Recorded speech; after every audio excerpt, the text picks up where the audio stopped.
Hello बच्चों, let's read the question. तो इस क्वेश्चन में हमें बोला गया कि हमें रॉन्ग स्टेटमेंट को फाइंड आउट करना है अमंग द ऑप्शंस जो हमें दिए गए। तो स्टेटमेंट ए हमें बोला है कि cyanobacteria lack flagellated cells. B है mycoplasma is a well wall less microorganism. C में है bacterial cell wall is made up of peptidoglycan. और डी में बोला है कि पिली एंड फम्राई जो होते हैं they are mainly involve in motility of bacterial cells. तो इस क्वेश्चन की अगर हम की कॉन्सेप्ट के बारे में बात करते हैं, then that will be some of the cellular characteristics of prokaryotes के कुछ सेल्यूलर कैरेक्टरिस्टिक्स के बारे हम लोग यहाँ पे बात करने वाले हैं।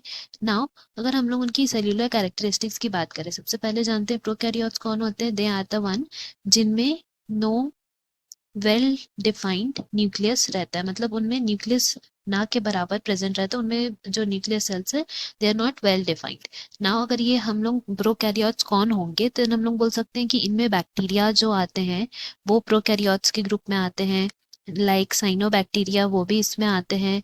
एंड देन हम लोग बात कर सकते हैं स्मॉलेस्ट जो सेल्स है दैट इज माइकोप्लाज्मा, वो भी they are type of prokaryotes. तो ये सारे हमारे प्रोकैरियोट्स के एग्जाम्पल हो गए। नाउ स्टार्टिंग विथ साइनोबैक्टीरिया, जो हमारा पहला स्टेटमेंट दिया है जिसमें बोला है कि cyanobacteria lack flagellated sales.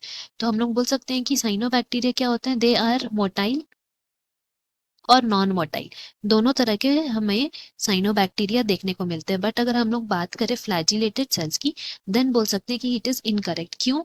Because they do not have flagella. अगर वो मोटाइल होंगे तो वो फ्लैजिला के थ्रू मूवमेंट नहीं करते, उनमें कुछ और स्ट्रक्चर्स प्रेजेंट रहते हैं जिसके वजह से मूवमेंट होता है, नॉट फ्लैजिला। इसीलिए हमारा जो स्टेटमेंट ए है वो सही है, बिकॉज वहां पे बोल रहा है कि साइनोबैक्टीरिया लैक फ्लैजिलेटेड सेल्स, तो ये हमारा सही हो गया। नाउ बी में लिखा है कि mycoplasma is a wall less micro organisms. तो ये स्टेटमेंट भी करेक्ट है। क्यों करेक्ट है? बिकॉज हम लोग जानते हैं कि माइकोप्लाज्मा जो अभी हम लोग यहाँ पे पढ़े, ये जो स्ट्रक्चर्स है वो ऐसे एक्सेप्शंस है प्रोकैरियोट्स के जिनमें वॉल सेल वॉल नहीं प्रेजेंट रहता, जबकि हम लोग जानते हैं कि सारे प्रोकैरियोट्स में ग्लाइकोकैलिक्स आउटर मोस्ट लेयर रहता है, फिर उसके अंदर सेल वॉल रहता है, फिर प्लाज्मा मेम्ब्रेन रहता है। बट इनके एक्सेप्शन है ये, हम लोग बोल सकते हैं माइकोप्लाज्मा एक्सेप्शंस, जिनमें वॉल नहीं होता है। तो हमें यहाँ पे यही लिखा है स्टेटमेंट बी में भी, तो ये हमारा स्टेटमेंट बी भी सही है। सो ए भी सही है, बी भी सही है। नाउ सी में आते हैं, तो वहां लिखा है कि bacterial cell wall is made up of peptidoglycan. तो इसकी अगर हम बात करें तो ये स्टेटमेंट भी हमारा सही है। क्यों? बिकॉज अगर स्टेटमेंट सी के बारे फर्दर बात करें, देन बोल सकते हैं कि पेप्टाइडोग्लाइकन जो है that is also called as murein, उसको मुरीन भी बोलते हैं। एंड ये जो स्ट्रक्चर्स होते हैं they are basically polymer which contain two sugar derivatives. तो इसमें जो दो शुगर डेरिवेटिव्स मिलते हैं वो क्या क्या हैं? They are known as NAG, that is N acetyl glucosamine, and NAM.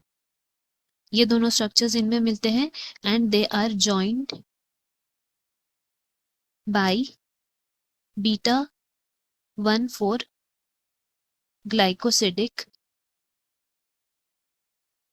Bonds, उनसे ये जुड़े हुए होते हैं।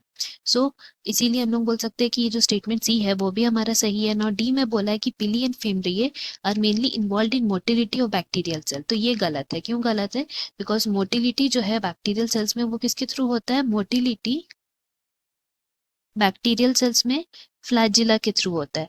बट अगर हम लोग पिली एंड फिमरिए की बात करें तो वो जो स्ट्रक्चर्स है उनका मोटिलिटी में रोल नहीं है, बल्कि हम लोग बोल सकते हैं उनका रोल किस में है?